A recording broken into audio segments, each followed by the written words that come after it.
¿no? Me imagino que deben estar exhaustos por haber dado su examen. ¿Qué tal les fue hoy día? ¿Mm? A ver la delegada, a ver si me dice, a ver qué tal les fue hoy día. Bueno, fue un examen curioso, diría, interesante, pero sí, al final sí fue un examen pasable, o sea que Ya. por mí está bien. Claro, el examen de que nosotros presentamos de endocrino realmente es más sencillo, porque ya pues sabemos que es el examen final, ¿no? Y realmente pues las teorías son muy cortas y pues ya prácticamente muchos ya han aprobado el curso, ¿no? Entonces, realmente es sencillo para que puedan recuperar ustedes su nota, ¿no? En lo que concerne a mí en las preguntas son sencillas, ¿no? Y más se tratan de semiología, ¿no? Para que ustedes, que es el curso que están realizando. Entonces, hablemos ahora un poco de la glándula suprarrenal. Esta glándula suprarrenal, ustedes saben pues que son casi no detectables, no visibles, ¿no? ¿Quién no ha visto una tomografía? Ve la silueta renal, ¿no? Pero la suprarrenal casi no la puede observar. Tiene que ser muy detallista para ver estas pequeñas glándulas, que estas sí son de compromiso endocrino, ¿no? Y que se sitúan a cada polo superior de cada riñón en una forma de una pirámide, ¿no? Y son tan pequeñas que miden 2 a 3 centímetros, ¿no? La izquierda un poquito mayor que la derecha y en el hombre pues pesa un poquito más que en el sexo femenino, ¿no? Pero son tan pequeñas que a veces no son detectables y cumplen una función muy importante en el organismo. Recordemos pues que tiene su irrigación, ¿no? Que generalmente va a ser de la arteria renal, ¿no? Que viene parte de la aorta, ¿no? Y ahí va a dar sus arterias adrenales y su drenaje va a ser el sistema venoso. Entonces, vemos en este dibujo, ¿no? En forma clara, ¿no? Estas glándulas suprarrenales, ¿no? Dando la izquierda como la derecha, su circulación, ¿no? Tanto arterial como venosa, pero cuando usted pues trata de observarla, 2, 3 centímetros es algo muy pequeño, ¿no? Pero esta glándula va a tener 3 capas: la glomerular, la fascicular y la reticular. ¿Y por qué son? Y esta es la corteza, porque la médula tiene una parte, pues, pero que no es esta parte medular, no es una parte endocrinológica, ¿no? Va a producir otro tipo de enfermedad. ¿Y por qué van a ser importantes estas capas? Porque estas capas van a permitir, ¿no? La secreción de diferentes componentes. En la glomerular se va a excretar los mineralocorticoides, sobre todo la aldosterona. La que más nos va a importar a nosotros es la fascicular, porque van a estar los glucocorticoides, ¿no? Todo lo que van a provocar estas enfermedades que vamos a hablar, ¿no? Que van a ser dependientes de la cortisona, del cortisol.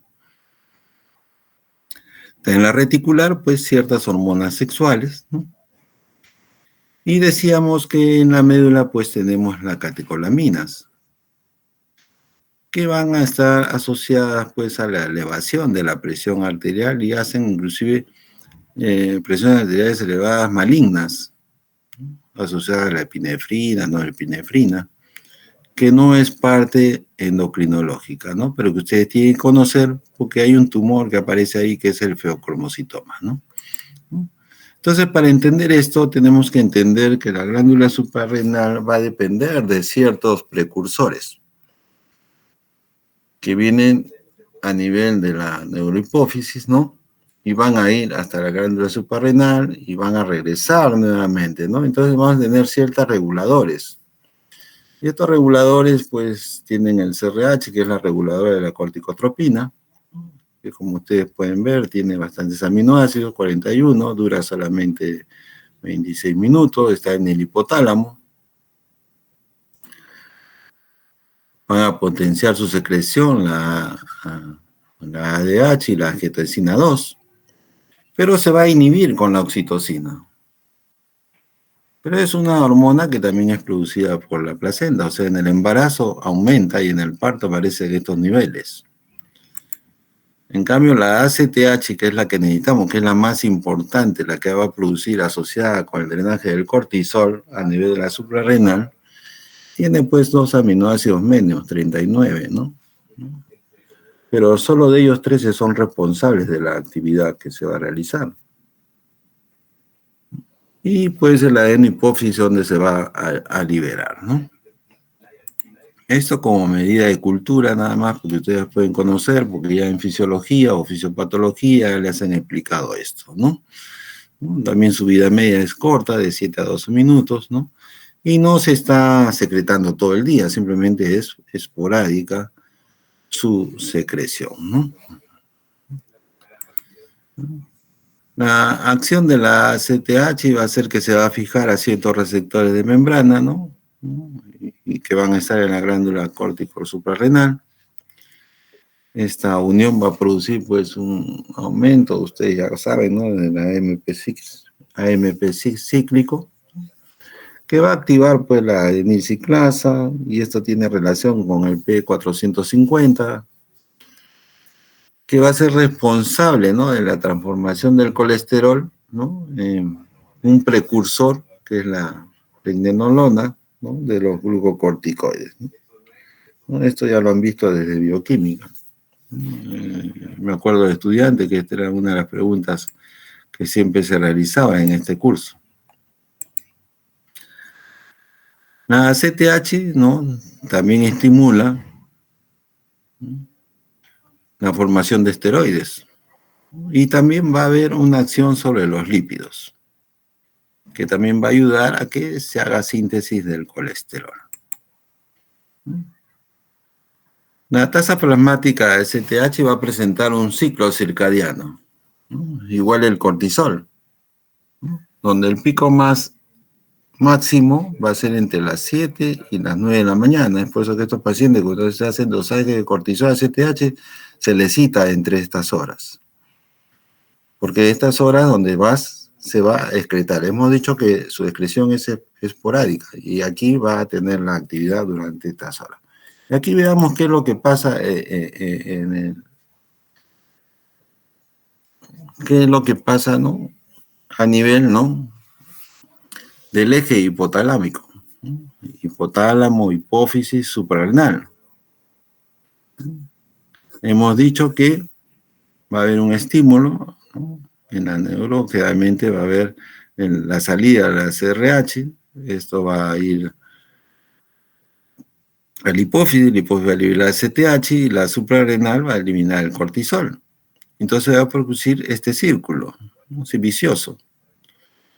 Entonces, un órgano le va a decir al otro, ¿no? Estamos secretando, ¿no? Te está dando una señal para que liberes el cortisol. Y una vez que el cortisol está en valores normales adecuados, le va a avisar tanto al hipotálamo como a la hipófisis que ya está en un valor adecuado, lo que llamamos el feedback negativo o la retroalimentación.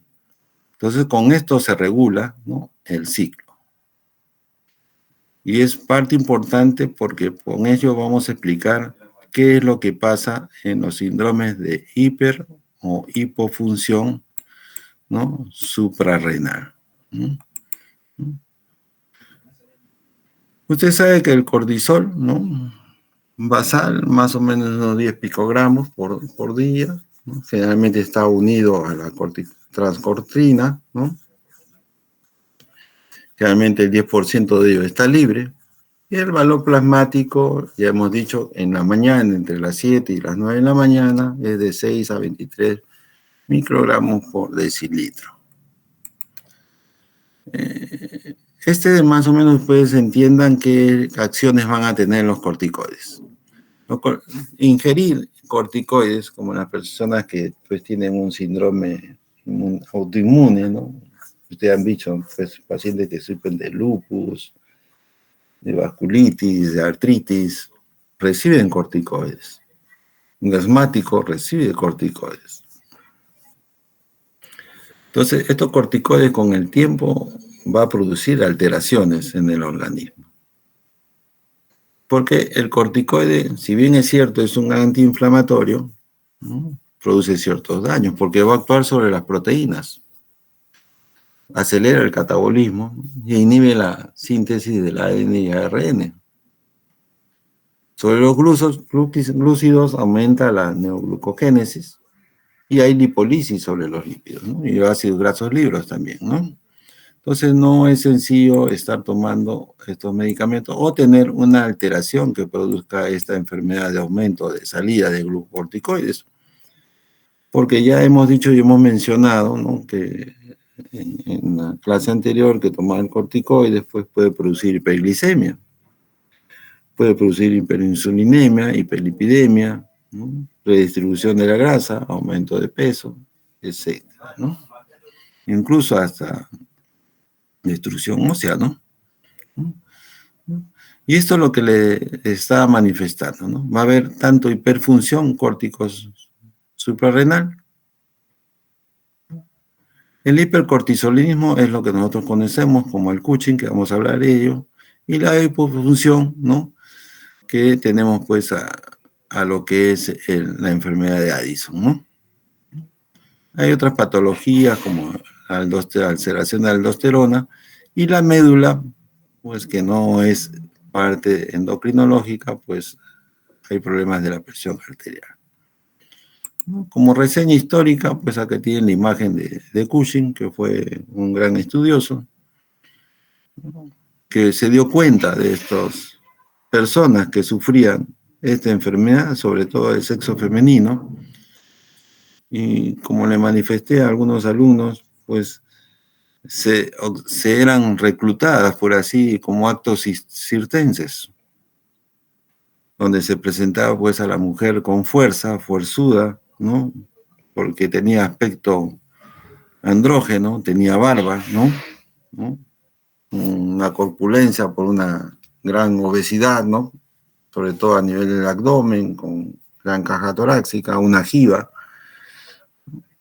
Y pues en esos años pues llamaba la atención pues que tuviera estas características, ¿no? Y esto es lo que va a pasar, ¿no? Cuando aumenta el cortisol por vía extrínseca,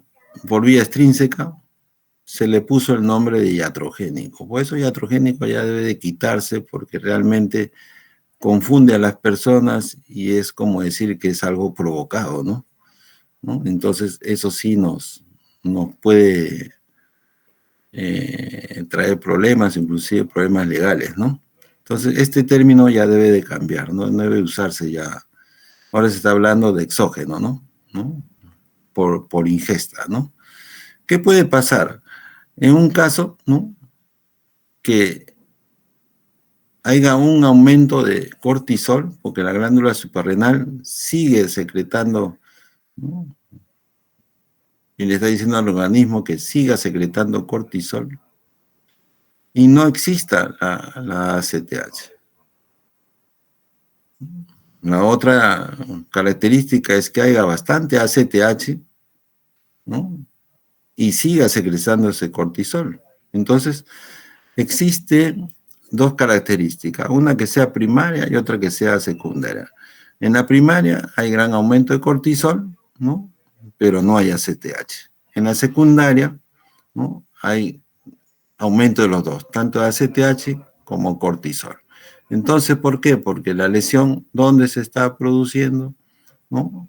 En la primaria, pues se está considerando a nivel de la hipófisis, y en la secundaria a nivel de la suprarrenal, ¿ah? Y esto es lo que está pasando, ¿no?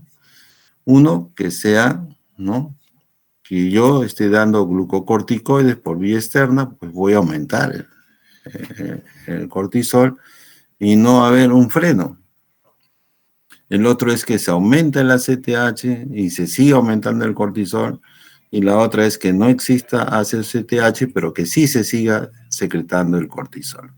Entonces, yo creo que ustedes siempre han visto una persona con Cushing y han visto, pues, ¿no?, qué es lo que pasa con ellos, ¿no? Estos pacientes van a estar pues fatigados, cansados, una gran debilidad muscular, a pesar de la apariencia, porque van a tener una obesidad de tipo centrípeta. Generalmente lo que va a crecer es el abdomen, ¿no? Va a haber estrías, va a haber alteración ósea, van a tener osteoporosis. Es un tronco generalmente obeso, pero las extremidades son delgadas. La cara se transforma, se forma en una cara redonda, tipo luna llena. Va a aparecer una grasa a nivel de la región cervical, ¿no? La parte del dorso, la región cervical, llamada jiba. Estos pacientes son irritables, sufren de depresión, llanto rápido. Entonces no es fácil tener Cushing porque aparte de ello pues van a tener acné, ya le hemos dicho, ¿no? Aumenta del barba, bigote, cabello y su timo. En un varón tal vez no se note mucho, pero en el sexo femenino sí se va a notar más, ¿no? Y es lo que va a llamar la atención. Y aquí veamos la imagen, qué va a pasar con esta paciente que tiene Cushing, ¿no? Vean ustedes la prominencia torácica, el abdomen, presencia de estrías, extremidades delgadas, cara redonda, ¿no? Entonces, va a haber diferentes tipos de alteraciones, ¿no? Inclusive se va a asociar a otra enfermedad que es la diabetes. En cambio, el caso contrario, ¿no?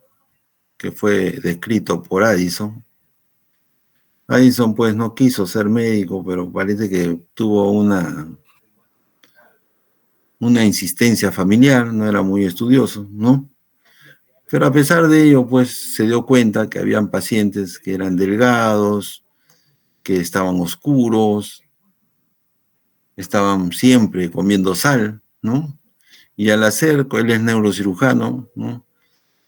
No, perdón, él es cirujano, se dio cuenta, ¿no? Que había un trastorno a nivel de esta glándula, ¿no? En esa época, acuérdense que había bastante tuberculosis, ¿no? Y la tuberculosis afecta, pues, la suprarrenal. ¿Y qué va a pasar aquí? La suprarrenal va a desaparecer, no va a haber suprarrenal. Entonces, al no haber suprarrenal, ¿no? No va a haber quien secrete el cortisol. Entonces va a desaparecer el cortisol. La otra mecanismo es que no haya ACTH, ¿no? Ese es el secundario, y que no haya cortisol. La represión más clásica, ¿no? Es el Addison, ¿no? Que el Addison es adquirido, ¿eh? Generalmente la causa principal es la gran destrucción por la tuberculosis. Hay otras enfermedades que también lo producen, hemorragias, infecciones, o algo congénito, ¿no?